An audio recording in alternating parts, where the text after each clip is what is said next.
জোহরের নামাজ পড়ে না, জানাজাত শামিল হয়, জানাজায় নাই মরিছে ওরা, আল্লাহ কষ্ট দেয়। জোরে কোন কথা ঠিক কিনা? এই শালা শয়তান তোর জানাজা চালু করে। তো বেলাল বলতেছে, হুজুর আপনি হলেন ইমাম, আমি মুয়াজ্জিন, খাটো তো হবই। আল্লাহ রাসূল বলতেছে, আজকে তো খাটো রে, কিন্তু হাসরের ময়দানে তুই আমার চাইতে এক হাত লম্বা। বেলালকে হুজুর কি খন? বলে মুয়াজ্জিন হওয়ার কারণে আল্লাহ তোর মাথাটা লম্বা করে দিবে, শুধু মাথা লম্বা থাকবে না, আল্লাহ তোর মাথায় নূরের একটা টুপি পরায় দিবে। সুবহানাল্লাহ। বেলাল এক জায়গায় গিয়ে আমি ভয় করতেছিলাম, জিবরাইলও আমার সাথে নাই, কেউ নাই, আল্লাহর আরশে যাচ্ছি, এমন ভয় লাগলো।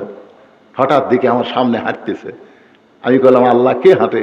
আল্লাহ কয় মুয়াজ্জিন হাঁটে ইমামের আগে, কারণ আগে মুয়াজ্জিন না হলে আযান হয় না, আগে মুয়াজ্জিন যায়, পিছনে পিছনে ইমাম আসতেছে। রাসূল কয় আল্লাহ এটা কোন মুয়াজ্জিন? কয় বেলাল। হায় হায় রে, নবী মেরাজ করে আসার পরে বলতেছে, বেলাল শোন তো, তুই কি আমল করিস রে, যে আমল করার কারণে আমার আগে তোর পায়ের শব্দ শোনা যায়। বেলাল বলতেছে, হুজুর আমি আযান দিলে আপনার চেতন পান, আপনি বলেন তো ফজরের আযান আমার কানত কে দেয়?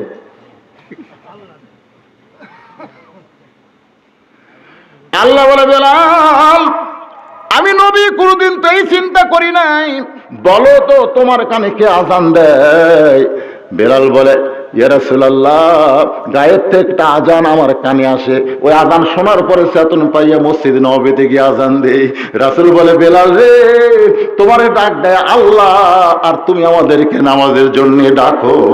ধরে কোন সুবহানাল্লাহ। তাহলে আপনার গ্রামের মধ্যে সর্বশ্রেষ্ঠ ব্যক্তিকে? আরো জোরে কোন। আপনাদের মসজিদের মুয়াজ্জিনের বেতন কত? মোটামুটি ৬,০০০ টাকা, উপরে ৬,০০০ টাকা। 5 ওয়াক্তই তো দেয়, নামাজের মধ্যে ফজর বাদ দেয়। 5 ওয়াক্ত নামাজের এক ফজরের আযানের মজুরি আর দিবার পারতেছে না। আপনি জানেন ফজরের আযান দেওয়া কি কষ্ট? আর এখন সব জিনিসের দাম বাড়িছে, মোটামুটি ৬,০০০।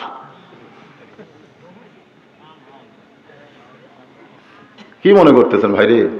আমাকে এলাকার মসজিদের অধিকাংশ মুয়াজ্জিন দাঁত ছাড়া, দাঁত নেই, বুড়া হয়ে গেছে, ওখানে কেউ ডাকে না, তখনই মুয়াজ্জিন হয়। আল্লাহু আকবার, আল্লাহু আকবার। ওরা আল্লাহ করবার না, দাঁত না থাকার কারণে মাখরাজ উচ্চারণ না, আব্বা আব্বা।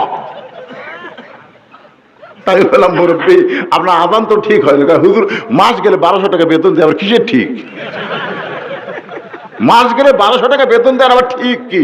এই দেয় কি?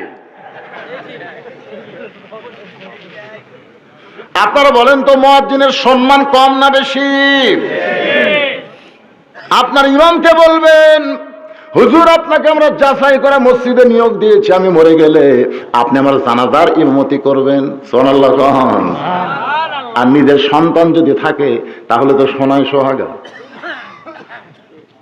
কারণ জীবনে বহু মানুষের জানাজা করেছি, আমার বাবার জানাজাও আমি পড়াইছি, আবার গতকাল আমার মায়ের জানাজা পড়ালাম। দুনিয়ার যত মানুষের জানাজা করেছি আমি শুধু দোয়া পড়েছি, দোয়া করার পরে সালাম ফিরাইছি, জানাজা শেষ। কিন্তু বাবার আর মায়ের জানাজায় আমার শুধু দোয়া না, আমার চোখ দিয়ে দর দর করে পানি পড়তেছে। ফেরেশতাকে আল্লাহ এই হুজুর কত জানাজা ফাঁকি দিল, কানলো না, কিন্তু আজকে জানাজায় কান দেখেন। আল্লাহ কয়, ফেরেশতা তোদের বাপ মা নাই, তোরা কেমনে বুঝবি? আজকে মায়ের জানাজা করতেছে, চোখের পানি গালে পড়ে, ওই মা সন্তানের চোখের পানির কারণে মা বাবার কবরকে আমি আল্লাহ জান্নাত বানায়া দিলাম। তাহলে আপনার সন্তান আপনার জানাজা করুক, এইরকম সন্তান বানানোর দরকার আছে না নাই? কথা আছে না নাই? ডক্টর জাফরুল ইসলাম না চৌধুরী, জাফরুল নাম শোনেনি? জাফরুল্লাহ চৌধুরী, ওর বেটার বেটিকে আমরা দেখলাম, বেটা হলো বেটির মতো আর বেটি হলো বেটার মতন। বেটা ছেলের চুল এই পর্যন্ত, আর বেটির মাথা চুল নাই। আয় আয় শালা।